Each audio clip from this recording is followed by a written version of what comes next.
the second people I've shown this to. I just showed it to a group in the last hour, and I've been working on this project for about 20 years. So I see a lot of cameras off. So this is way better if it's engaging. But I'm going to show you what I have.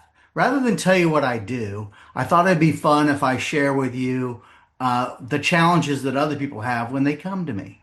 So typically, what I've been doing is collecting. I started my career off, I think Scott just mentioned it, as a Marine. And so I flew helicopter, insertion and extraction helicopters, and a bunch of different crew served airplanes, doing search and rescue work and putting special forces guy into spooky places. So bottom line is we never did a mission without first flying in the simulator where we could throw every single emergency at the pilots and the crew to get them ready. And if you didn't crash the simulator, you weren't doing it right. In other words, we just kept beating each other up so that when we got in the real scenario, it wouldn't be hard. And that's the way I look at sales too. I want to think of every possible way that the client can resist me. I used to call it objection handling. Now I call it resistance mitigation. Anybody care to tell me what the difference is between mitigating resistance and handling objections? I would say I that you're would being think, more proactive about it. yeah. Ooh, I like that. I wasn't thinking that, so I like it even better. More proactive about it. What else? Like a pain funnel instead of going right at them. Ooh, Brian, you're touching on some cool words that we use here in Sandler. I want to figure out, do they have a challenge that'll make what I do relevant in the first place? Almost all resistance can be mitigated, can be lessened, can be taken care of with a preemptive strike. So when I was a kid, my dad played hockey in the Iron Leagues and at Brown in college, and he used to tell me, Timmy, every single time you go to the refrigerator, your brother takes a shot at you. How many more times are you going to let him do that? We're going to hit him first. And I'm like, "Did you run this by mom?" Right? But the same ideas matter. If you think they're going to bring up price, then bring up price ahead of time. If you think they're going to say, "Send me something," then bring up "Send me something" ahead of time. If you think they're going to want to think it over, then bring it up ahead of time. So let me show you what my collection has turned into. So for the last 20 years, I've collected every possible objection. I'm up to 93. So, Scott, can you turn on the sharing ability for me? Absolutely. And I apologize. I thought I did that. Here we go. Hold on one No second. worries. Only 93 objections in 20 years? That's all I got. And remember, some of these are still repetitive. This is ridiculous. Okay, Tim, it's all yours. Sorry. All right. Hopefully you can see my screen now. Give me a thumbs up if you can. You're going to so sell I know cars that- for a couple of years. You'll double the list. Well, maybe. Because here's one of the challenges I throw out to people. I should have maybe thrown this out to you. Like, how many objections do you think there are? And it's funny when I get in front of a big group of salespeople, especially when they're from the same company. I'm like, how many different ways can they say no thanks to you? Or can they resist you? What kind of stalls can they put up? What kind of smokescreen questions can they ask? What kind of statements can they make? Or overt questions can they ask that you need to be ready for? So here's what I came up with. 93 mapped objections, 3 responses per objection, 8 sources of leverage, and 12 tactics that they're going to use against you if you're not ready for them. What? That's what's in here. So the basics of it is I got to say, okay, how are they resisting me? Exactly what did they say? And then which negotiation tactic could they be using against me right now? And if you don't know the 12 tactics, I'm going to show them to you, but they're out there. And then what Sandler tactic could I use? I can't remember who said it. I think it was Brian. Brian said the pain funnel. Okay, well, I'm going to use the pain funnel to find out, do they have a challenge that'll make what I do relevant in the first place? If they don't, you're wasting your time talking to them. How am I going to soften or acknowledge it? My favorite softener or acknowledgement when somebody asks me a question or makes a statement is, "Hey, thanks for bringing that up." I want to acknowledge that it wasn't a stupid question. Your teachers probably told you that when you were kids. There's no such thing as a stupid question. Well, they didn't meet Tim Goring. I can come up with some stupid questions. So the idea here is I want to acknowledge what they said. And then a reverse in our world is a clarification question. Usually the question that people ask you is not the real question. For example, they say, when can we start? What could they really be saying?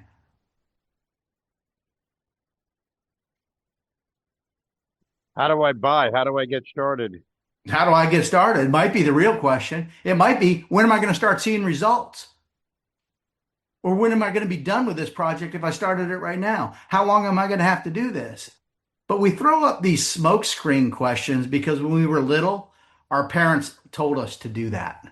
I'll give you an example. So little Timmy walks into the kitchen, 6-year-old Timmy walks in the kitchen and says, "Hey, Mom, can I have a cookie?" And Mom says, "No, Timmy, we're eating dinner in 15 minutes. Day two, I walk into the kitchen. I'm like, "Hey, Mom, can I have a cookie?" And she's like, "No, Timmy, seriously, same thing every night. We eat dinner at 5 o'clock. No cookie till after dinner." Third day, I walk in. I'm like, "Hey, Mom, can I have a cookie?" She's like, "Here we go, sport. If you ask me that one more time, not only are you not getting the cookie, you're also not getting dinner." Fourth day, I walk in. I'm like, "Hey, Mom, when's dinner?" What does my mom think she taught me?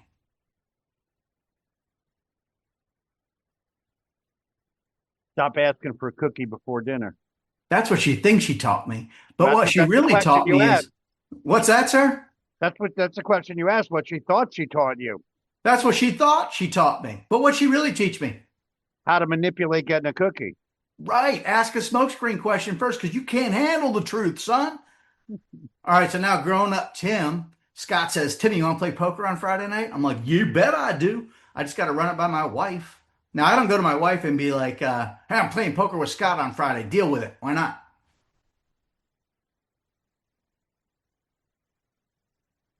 Because divorce is expensive. Yeah, there's a good reason. So instead, I throw up that smokescreen question that my mom taught me when I was 6. And I say, "Hey, what are we doing on Friday?" Ooh, now this is dangerous. It can go bad in one of two ways. The first way is she's like, "I was hoping we could go see my mom." And I'm like, I was wanting to play poker with Scott. To which she says, "Why didn't you just ask?" I'm like, "Because my mom taught me to ask smokescreen questions. I was afraid of the answer." So now I act like a jerk the whole time I go see her mom. She's like, "What's up with the attitude?" I'm like, "I really wanted to go play poker with Scott." She goes, "Next time, ask the real question." All right, here's how it also might go bad. She says nothing because in her head, she's thinking, "Timmy probably wants to take me out to dinner for some tapas at the fancy restaurant." And then she says nothing. And I'm like, "Cool. Okay, if I go play poker with Scott?" And she's like, "Fine." And I come home with all Scott's money in my pocket because I'm good at poker, right? And she's like, "Did you have fun?" I'm like, "Yeah, I did." "What's up with the attitude?" And she said, "Well, when you asked me, what are we doing on Friday? I thought you wanted to do something special with me." I'm like, "Oh." So those smokescreen questions are dangerous. That's why, as fully grown professionals, when people ask you a question, you've got to acknowledge the question that was asked and clarify the question and make sure that was even the real question in the first place. What? Sometimes statements are more powerful than questions. Let me give you an example. Let's say you jump in an Uber driver's car and you're like, "Hey, man, what's it like being an Uber driver?" How long do you think they'll answer will be? One word. It's fine. Great. Yeah, probably right, John. But if I turn it into a statement, then they'll either affiliate or dispute. So I'll say something like this: "Man, I heard being an Uber driver is the best job in the world." And they're going to be like, "No," or "It is." And then I'm like, "Really? What do you like about it?" And they're going to keep talking because they can't wait to affiliate or dispute. Here's the quote: "The single strongest human instinct is to impart information. The second strongest human instinct is to resist it." So what I want to do is I want to trick them into, that sounded dirty. I want to get them to impart the information. And then when I don't resist it, we're having a conversation like two full-grown adults. That's what I'm trying to do. So let me take you in here to my cool spreadsheet now and show you what I got.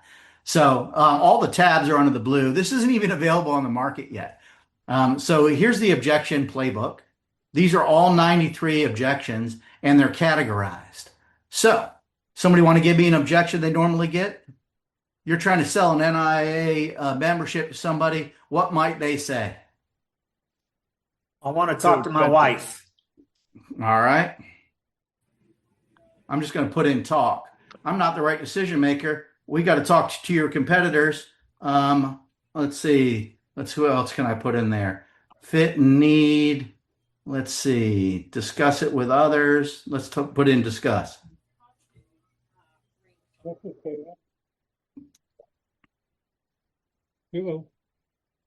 How are you different? That might not work for us. I heard other complaints. That didn't work the last time. Let's see. Fit and competition. I'm trying to figure where it might be. How are you different? Current situation. So anything I want, I can just type in something in there.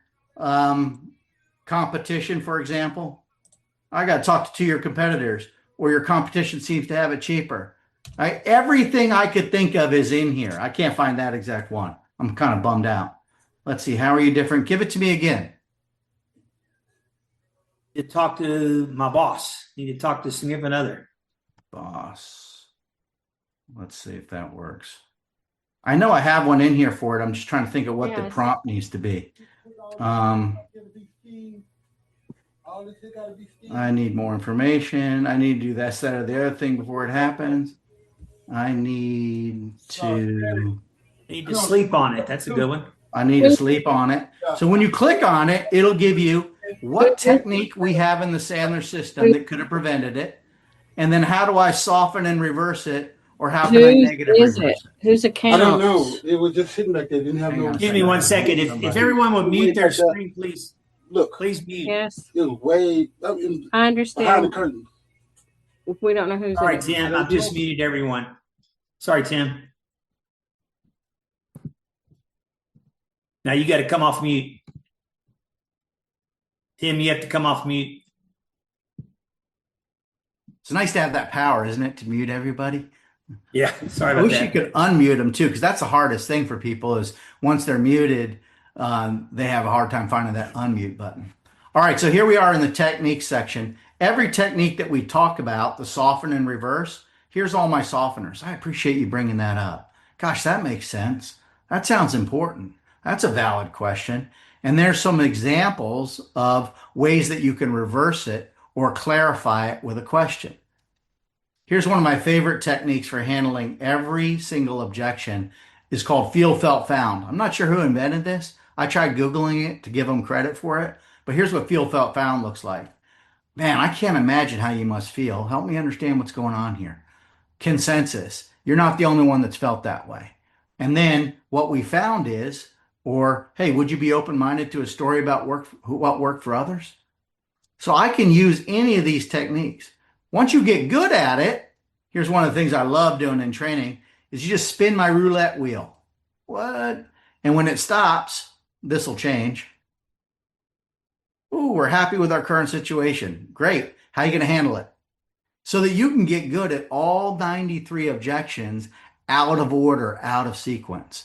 And all the techniques are there. Are you guys familiar with DISC? Yes. All right, so I loaded all my favorite DISC stuff in here, D, I, S, and C. D's, their intent is to get it done. Their biggest fear is losing control. I've got to know how does each style object and how do I handle it? What? With D's, I try to be very direct. If I'm talking to an S, I need to take strong initiative, but I can't be as direct as I would have been. With C's, I need to take initiative gently. That's totally different than being direct with a D. Crazy as that sounds. My negative reverse, like if I'm going to take something away, a negative reverse is going the opposite direction that they expect you to go. So for example, if I said to somebody, limit 5 per customer, what goes through your brain? You'll have to unmute to tell me.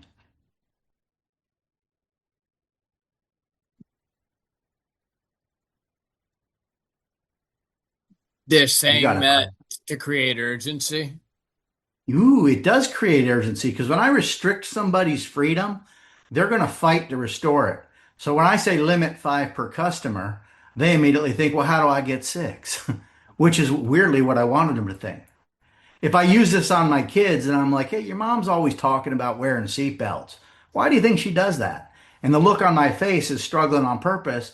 They can't wait to tell me why mom says that. because they're going to try to restore their freedom, defend their mother against their father. Well, now it's their idea. Let their mouth convince their brain more efficiently than any evidence that you could provide by just asking them a question. What? So D's want to have an advantage. So no matter what they say to me, hey, you know what? I guess you're not worried about other people having an advantage over you if they're doing it.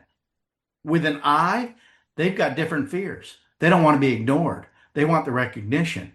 So I can say, hey, great stuff. Who might be disappointed in you if this doesn't change? What? By restricting their freedom, they'll fight to restore it. Those C's, their biggest fear is somebody criticizing them for getting it wrong. And they're trying to get it right, for goodness sakes. Hey, great catch. Why make changes that don't improve things the way in a noticeable way? Fair? What? When I restrict their freedom and I say, don't make changes, they're going to want to because they don't want to be criticized for getting it wrong. So some of these, like the price objections, keep coming up over and over. Whenever I do resistance mitigation with clients, they always want to go to price. That's too expensive. Or I want to shop you to the competition. That's more than I wanted to spend. All those objections are in there. So I made a video with the top 10 preparation things that you can use. So you can click on any one of these. So let's see. Let me just pick on one. Negative reverse selling, since I just did it. Well, I gotta hang on a second. I gotta unshare it and share it with the sound just so you can see it. Optimize for sound. Back to the thing. Here we go. Now I'll click on this and watch what happens. This is crazy. It goes right to a me video explanation of what's going on. Timmy when he had a beard. I don't know. I thought I was going to be a mountain man for a little while. So it'll take me right to those videos. Let me go back to my, all right, buyer tactics. The buyer is going to use, these are the 12 tactics that a master negotiator will use against you if you're not ready for it. So sometimes when people bring up objections or stalls or make statements or ask questions, what they're really doing is trying to get you to lower your price. So whenever you throw out your price, they might do the flinch and be like, ugh, or even emotional outburst like, what? That's way too expensive. But they're setting you up for, you know what, lower or higher authority. I don't think my boss is going to like this. I don't think my wife is going to like this. That might be a tactic. Hot potato, when they try to make their problems your problems. So all I'm trying to do right now is overwhelm you with my cool new website that's designed so that you understand what is this training thing that Tim was talking about. Well, the training thing, Sandler, just to give you a background on Sandler, Sandler's been around for 59 years. And I only know that because they've been around 1 year less than Timmy's been around. So Timmy turns 60 next week. And Sandler, what they decided to do was think about every single way the client has said no, or the meeting has gone wrong, or the sale hasn't gone the way they wanted it to, and then discuss as a group, what can I do to prevent that? And that's what the entire Sandler system is. 58 years of us trying to break the code of insanity. What's insanity? Anybody know the definition of insanity? You got it, Brent. Doing the same thing over again, expecting a different result. There you go. So if the same objections keep coming up to me, and like I said, I've only been able to come up with 93 of them, then why don't I just figure out how to handle every single one of them? Number one way is a preemptive strike on it. So in Sandler, we talk about communicating with people the way they want to be communicated with. We talk about aligning expectations. I got to figure out what their expectations are. I got to tell them mine. I've got to make it okay for them to not like my way. And I got to get permission to push back on their way. I got to plot a path forward. And I got to get their agreement on that. Then I got to find out, do they have a challenge that'll make what I do relevant? And I use the pain funnel that Brian mentioned for that. Gosh, what's going on? Can you give me an example? Can you be more specific? How long has that been happening? What'd you try to do already? Man, why didn't that work? What are the consequences of doing nothing? Is there an emotion associated with that? Is that satisfactory to you? From your perspective, what do we do next?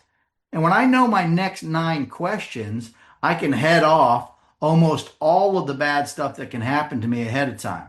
So I can gain leverage and I can reduce vulnerability. And each one of these has a whole bunch of, I want to build a relationship. All right, great. Here's all the ways that I can build the relationship. Here's all my leverage questions that I can ask for that particular one. What? So there's a lot in here. It's a lifetime collection. And now this digital marketing guy put it all on a cool website for me. So we're 30 minutes in. Let me stop and say, what questions do you have for me? I have a comment, Tim. I love the resistance mitigation. And for all of you who don't enjoy sales and you think about why you don't enjoy sales, it's typically because you don't enjoy overcoming objections. And so this becomes so much more comfortable way to present. You know, and Scott, what I really like about what you just said is the most common challenge that people present with when they're interviewing me as a coach is they tell me, well, I'm having trouble with my close rate. And I'm like, yeah, usually when people say they're having trouble closing, what they really mean is I'm having trouble opening, right? I'm having trouble heading off all their concerns early. And that's what the system is designed to do, is to figure out how do I head off at the pass everything that they might bring up later. Matter of fact, I had AI draw me a drawing about it. Let me see if I can find it real quick. Oh yeah, this is good. While you're looking for that, do you also find that most of the initial objections aren't the real objections? They're just the immediate defense mechanism to say, well, I'm just taught not to buy, and say no immediately. It's kind of like when you walk into the store. Can I help you? No, I'm just browsing kind of mentality. And until you get to the real objection, you're not going to really find the source of their true pain and what you need to really overcome to close them, if you will. You may hate this answer, but yes, sometimes. Like you're right on target. But I always hate the yes, sometimes stuff. The But let the me most popular brand of underwear depends. yeah, it does depend. Well, but let me justify that just a little bit if you'll indulge me. Let me go back to that disc start chart. And let's say somebody says, send me something. Which style is least likely to say, send me something? I mean, that could be. High. Well, the I's have a hidden agenda based on their fear. The I want you to like them. So this is me breaking up with every girl I ever broke up with, right? I'm like, it's not you, it's me. Like, I don't want to be in a relationship anymore, but can we still be friends? So when an I says, send me something, what they're saying is, well, no is the answer, but I don't want to tell you no to your face because I still want you to like me. What? When an S says, send me something, what are they going to do with it? Knowing that their fear is disappointing the team and they want everybody just to get along. What's an S going to do when you send them something? They might actually read it and research you, but they're probably not going to call you back unless you have, a follow-up call set up to review what they reviewed. Yes and yes, right? So I want to align expectations on when I should expect to hear from them, when they're going to look at what I sent them, what exactly they would like me to send them in the first place, because I don't want to be in brain jail and be too responsive and call them every day, or be not responsive enough and be cavalier about it. But typically, because they're afraid of disappointing the team, they're going to socialize it, which is different than a C. A C is going to analyze everything I send them.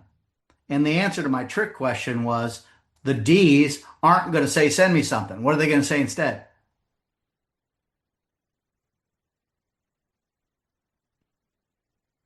Typically, yes or no. They're just going to give it to you straight. They're not worried about your feelings. They're not worried about the team. They're not worried about the details and analyzing it. It either was their idea and it was awesome and it's going to make them money, or it's not. Do you think So there's a mix of them? definitely. I mean, because people can be straightforward with dominance, but care about the team. 100% agree with you. And by the way, that's what's neat about DISC is everybody's personality doesn't fall neatly into one quadrant. I'm an I, almost an S, so I'm on the line, which means most of the time I want to tell you a story and tell you a cooler joke than you just told me, but I cry in movies because I'm an almost an S. Right? So there are going to be people that are analytical. There are going to be people that are going to socialize things, but there's almost always a dominant style, and it's almost always tied to their intent or their fear. Competing intents. This guy's trying to get it done. This guy's trying to get it right. This guy's trying to get recognition. This guy's trying to get everybody to get along. When there's competing intent, there's opportunity for conflict. And I, as an expert communicator, have got to figure out how to resolve that conflict so we can move forward. I would say it's more like D and C for me. Tell me more. I do analyze everything, but I'm very straightforward when I talk to people. I do care about the team and will help everyone and anyone on it when I can. And I always help customers. But I don't like being lied to, so I'm straightforward to people. Sometimes that might come out dominant, but it's the truth. That's really. I like that. Yeah, so you're a combo package also. So here's back to that other comment that I was making. It's a slight edge game, right? And so I just had AI draw this for me. If your close rate's 35, but you wish it was 90, then what do you got to do? Well, it's not like one trick. There's no such thing as scripting. However, if I can have a plan and execute on it, I get a 5% bump. If I can differentiate myself from all the other networking organizations that are out there, I get a 5% dump.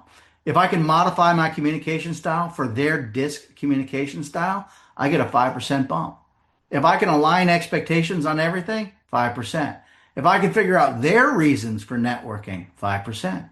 If I can figure out if they're willing and able to invest the time and the money and the effort that it's going to take to be successful, 5%.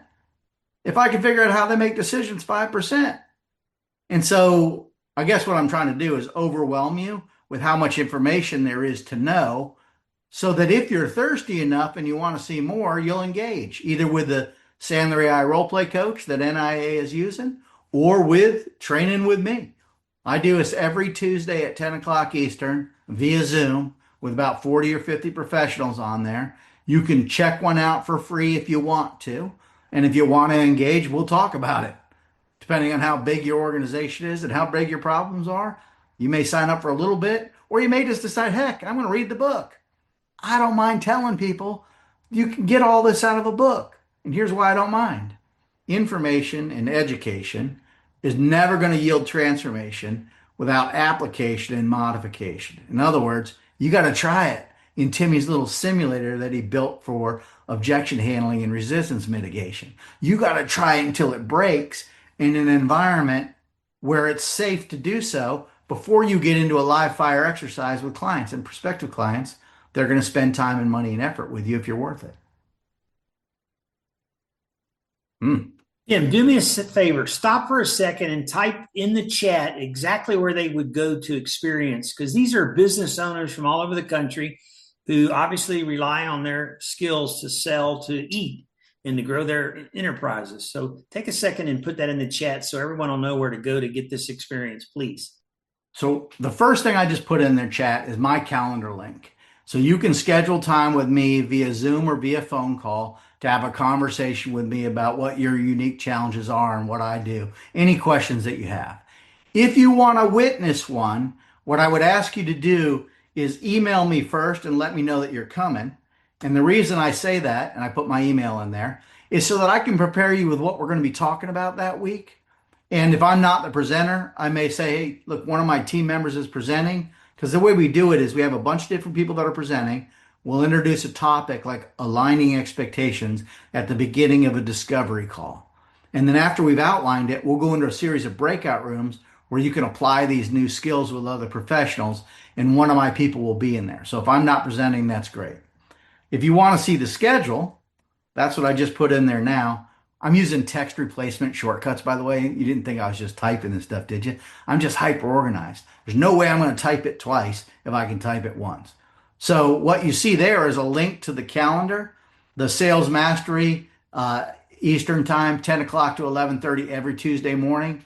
And then we do a management session if you're managing people the third Wednesday every month from noon to 2. We just did that one today. So it'll be another month. Where in the chat is this? Okay, I Tim, don't we're not see it. seeing those in the chat. Yeah. I'm not. So let's I'm Oh. not either. Never mind. All right. I Go. figured out. All right, here we go. Let me see what I put in there again. I was in the read. Instead of on everyone, I was on the other thing. All right, so here's my calendar link. Thank you, sir. Here's my email. Got it. Perfect. All right, and here's the schedule. I thought it was all cool with my test replacement, and turns out I blew it because I had the wrong thing selected. So now you guys are like, yeah, it's delusional. He's not cool. Great. So what else you got?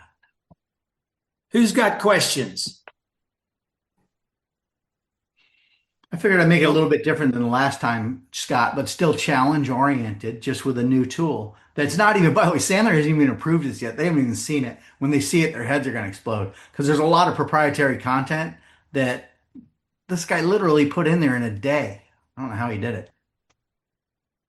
So, Tim, I'm curious. I'm going to put you on the spot, but let's say Howard has 5 or 8 employees that all need to sell. Could you take this platform that you just created and obviously Howard or I would pay you a fee for me to give you my 90 objections and have you build a platform like this for a company? It seems like it'd be I'm creating a new business for you.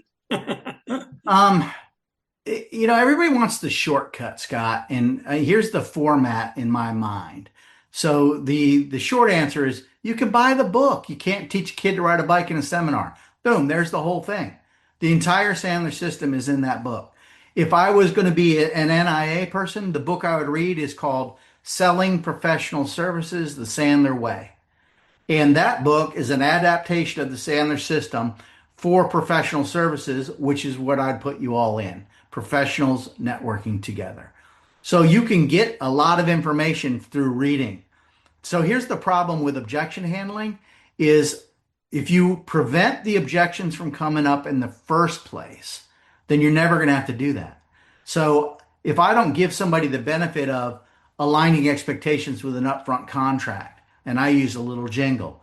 So here it goes. Appreciation in time, your ideas and mine, knowing yes are both fine, and agreement on the rhyme. So that we can remember how to align expectations at the beginning of a discovery call. So here it is in play. Hey, thanks a lot for booking time with me. Any time constraints I should be aware of? Appreciation in time. Hey, you tell me what you're looking for, and I'll share with you what we got here at NIA. Your ideas and then mine. If for whatever reason you don't like them, no thank you's totally okay. And if you ask me to do something I can't do, I'm just going to give it to you straight. No and yes are both fine. If you like it, we'll talk about next steps before we leave here today. Fair enough? Agreement on the rhyme. So we got to practice that skill so that they'll have it. Those 9 questions that I rattled off. So let me go to techniques. Let me share my screen again so you can see it. This stuff's all in there, but I think Sandler's head would explode if I told him I was going to sell all this stuff through a platform like this. Here's all my 9 questions that you heard me ask earlier. What's the problem? Give me an example. Can you be more specific? Gosh, how long has that been going on? What'd you try to do about it? Why do you think that didn't work? What are the consequences of doing nothing? This is how I get them to experience the leverage. Oh, I gotta build a relationship by listening. I want them to understand where I come from, and I need to understand what their problem is. All of these are addressed in the pain funnel, believe it or not. So the short answer is, Scott, you could buy access to all of our curriculum, not this yet because it's not even Sandler approved, for $600. I'm happy to give it to you. But if you aren't going to look at it, then don't. I charge $1,000 a month per person to attend the training where you actually apply the stuff and then modify it for DISC and mood. That was what this was all about, mood. I can't pitch somebody who's skeptical the same way I can pitch somebody who's cooperative. I can't pitch somebody who's ambivalent the way I can pitch somebody who's scared. So I've got to modify everything I say for DISC and mood disposition. So that's a short way of saying we got a crawl, walk, run. You can read the book for 20 bucks, right? You can spend 600 bucks with Timmy for access to the entire system online for a year, or you can spend $12,000 with Timmy over the course of the year, pay it monthly if you want to, quit whenever you want, and ask yourselves, why do the other clowns keep coming back? I shouldn't have called them clowns. Why do these other professionals that want to have a better life keep showing up every single week?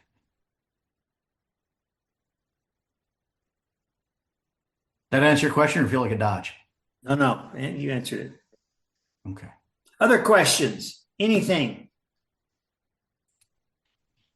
I find it so fascinating that so many careers go to college for years, and I'm just going to say maybe they make $60,000, $70,000, $80,000. Most of us learn how to sell on the fly. We might, over the 10 or 20-year career, read 1 or 2 or 3 sales books. But there's so many salespeople and people that own businesses that get very effective at sales that are earning significant income and aren't willing to invest. And if, as a 69-year-old business owner, if I could, I've always, since I was 30 years old, made my living selling. But if I had it to do over again, boy, I would have got engaged with education and mentorship and programs like this so much earlier. Because it's just the return on investment is so significant. And what else can you do to move the needle in your company but create more sales? Amen. So what did Malcolm Gladwell, how many hours did Malcolm Gladwell say it takes to become an expert on something? Anybody remember that? Oh, I remember the book, but 10,000 hours. That's a lot. Anybody know the 100-hour rule? I love this rule. If you practice anything 17 minutes a day for a year, you will have practiced it for just over 100 hours. And you'll be better than 95% of the people on the planet at that task. You don't believe me? Put it to the test. Pick up a guitar and practice that guitar 17 minutes a day. In a year, you're going to be able to play it if you're I practicing. just heard something real similar to that today. Not exactly to that, but similar numbers, very close. Hit me with it. I steal I ideas. can't remember the exact numbers. It was in passing. I heard someone talking about it on a podcast or a TV about practice like that. Love it. Here's my 10-hour rule or 10-minute rule. 10 minutes of practicing something is better than 10 hours of thinking about it. Right? Amen. You got to put it into play. Here's my last rule. If I told you, I'm going to come by your office in 10 days and I'm going to give you one chance to make a 10-foot putt. And if you make the putt, I'm going to give you $10,000. What are you going to do between now and next week? Practice. Here's the funny thing, though. Some people won't practice. Why not? They don't get nervous. Ooh, they're nervous. Don't think about it. They don't think they can get any better in 10 days, so why try? Well, no. Like some people do better if they just blank out and not think about it. Like just I'm go going to up clear there my and mind do and it. relax and just go for it. Some people, it's ego. I can't possibly get any better. I'm awesome. I'll crush this. 10-foot putt, that's a joke. It doesn't matter. All I know is that most people won't practice. And I think it's because they're afraid of being judged. The biggest fear on the planet is speaking in front of other people. I obviously don't have that fear, but that's not what they're really afraid of. What do you think they're really afraid of? No, rejection. They're being Picking afraid the wrong of thing judge. to spend the 10,000 on. What's that, John? Picking the wrong thing to spend the 10,000 on. Yeah. They're afraid that they're going to get judged by the people they're talking to. People aren't afraid of flying. They're afraid of crashing. Let's talk about what they're really afraid of. That's what we play with in Sandler. Scott, you're muted. Thank you for your hearing, awareness, sensitivity training. One more time, Tim, you would like people to click on your calendar if they like to schedule a time, send you an email first, you said? Yeah, if you want to attend the session, email me so I know you're coming. These are clients on there, right? So if you're going to come, here's what I'm going to ask. Camera's on. Doesn't mean you have to participate. You can just say, hey, I'm kicking the tires. Tim invited me. I'm just seeing what's going on here. So you can see if the environment's right for you. But I do ask that you have your camera on because I don't want people to think that I've invited people to spy on them. Back to being judged. This is a safe environment for professionals to figure out kind of what Scott was talking about. Communication is the most important skill that we fail to teach kids. That's dumb. We should teach them all how to communicate. I'm not talking about public speaking. I'm just talking about acknowledging people, asking better questions, listening skills, that easy stuff. No doubt. No doubt. Awesome. Any other questions of Tim before we let him go? As usual, Tim, you added tremendous value. I'm just always fascinated, love sales. If you think about it for 1 second, how quickly it would be easy for you to recoup $1,000 investment for most of you, your ticket item. If you're selling, no offense, send out cards and you're making $40 a month. Okay, maybe you're not going to invest $1,000 a month.